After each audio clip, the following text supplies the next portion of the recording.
In the far north of India, a prime example of the country's tolerance exists. Tibetan refugees began entering India in 1959 after their spiritual leader, the Dalai Lama, went into exile. It is here in Dehradun that the Tibetan national soccer team holds trials and training camps.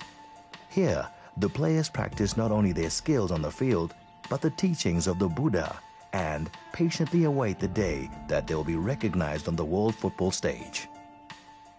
The founder of this Tibetan national football team in exile, we should say Kasu Jisung Pema, she is the founder of this session. She is the younger sister of His Holiness Dalai Lama. And then whenever there's an invitation or tournament we have to play, we ask the player to report here for the training. And this is the only pitch where we can have a good practice. Since 2001, we practice here. And sometimes due to lack of the time, sometimes we practice in Delhi, because sometimes we have to go to the embassy, all player has to show their face, and then we don't have time to come up here to Delhi, and then we practice in Delhi also. The problem is again in Delhi, we don't have a ground, this one ground. There are so many grounds, but all are restricted. It's not only logistical restrictions the team has to deal with. Due to political pressures, the pool of players that management is able to draw from is much smaller than it should be. This Tibetan national football team is selected from the only limited Tibetan people, because it doesn't includes the Tibetan who are in Tibet. So this is a team which only includes the Tibetan who are in exile. And for example, in India and Nepal, we used to get contact with all the players, whoever were in Nepal. They comes in Nepal and select the good players, and in India they goes to, and they have, so we have some sort of Tibetan tournaments where players are selected. But as far as in Europe and America, there are also so many players, but it's a little bit difficult to just get everything together and play, do sort of selection. It would appear that through the teachings of Buddhism, which was started by Buddha Shakyamuni, a Nepalese prince who achieved enlightenment through meditation in about 589 BCE, the players have come to terms with the fact that this is no easy path to follow. Even when it comes to the physicality of the game itself, these Buddhist footballers have a spiritual point of view. This is football actually. I've been trying, like sometimes emotional. When you lost game, I'm trying through Buddhism, I try to be patient, and I think it can be over. Sometimes to win, you have to lose sometimes. But it improves within me, inspires me. I can do much better next time. It's really important to them, because I've seen them really do a lot about their tradition, and they take that seriously. They really take that very seriously. Mainly Buddhism says is, if you cannot do good for something, don't do bad for that, something, So that's why, as our main goal, as a Buddhism, plus the football player.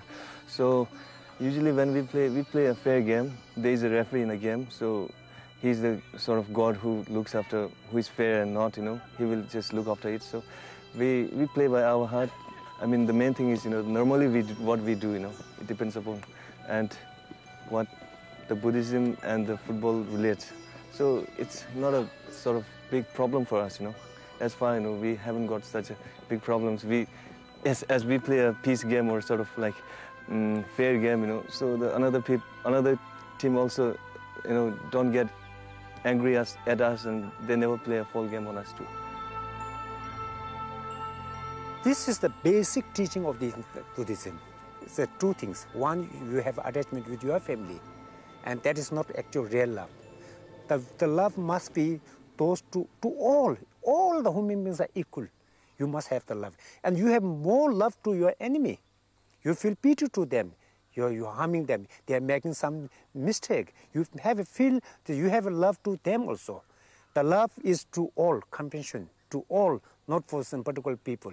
And this is what the Buddhism says. And whatever you do, even if you eat, you think yourself that I'm eating for the sake of others. Why? Because if I be alive, I can do better for the people. Everything be done for the sake of others. This is the basic teaching of the Buddhism. However, football can be and often has been a rather violent game, not just among the players, but the supporters as well. Surely this aspect of the game clashes with the peaceful teachings of Buddhism. Generally, any kind of violent activity is, of course, against the Buddhist rules. But then I believe every game need not be violent also. I mean, there are sometimes games you have which can promote friendship. If it gives them the releasing their tensions, and if it gives them the peace and happiness, and also if it promotes the, as I said, the friendship and the good feelings, then I think there's nothing wrong. But if it creates tension and the violent activities and anger and so on, not necessarily be football, even the religious activities that will create the anger also is not right. Although these Buddhists are sure of their own religious beliefs, they are in a country that has many belief structures, and so the potential for this kind of conflict is there. Coming from a Buddhist background, Baichung Bhutia, an atheist, thinks that the role religion plays on the football field is dependent on the individual concerned.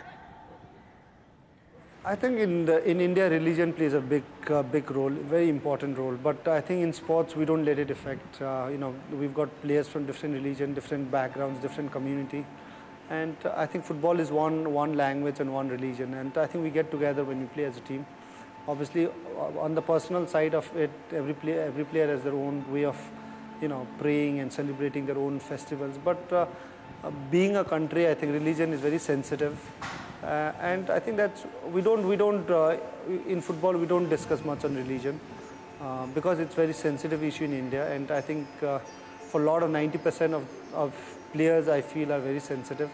I'm not a very religious person myself, not so much of a believer, but I think in India the fact is, yes, the religion plays a big role, and I think a lot of the players are very devoted and very religious people. The High Lama, who believes that having faith in your life can only do you good, echoes these thoughts. I think it depends on the individuals. People who are very sincere, who have a faith, either they are Buddhist or Christian or whatever, and I mean, if they have a very sincere faith and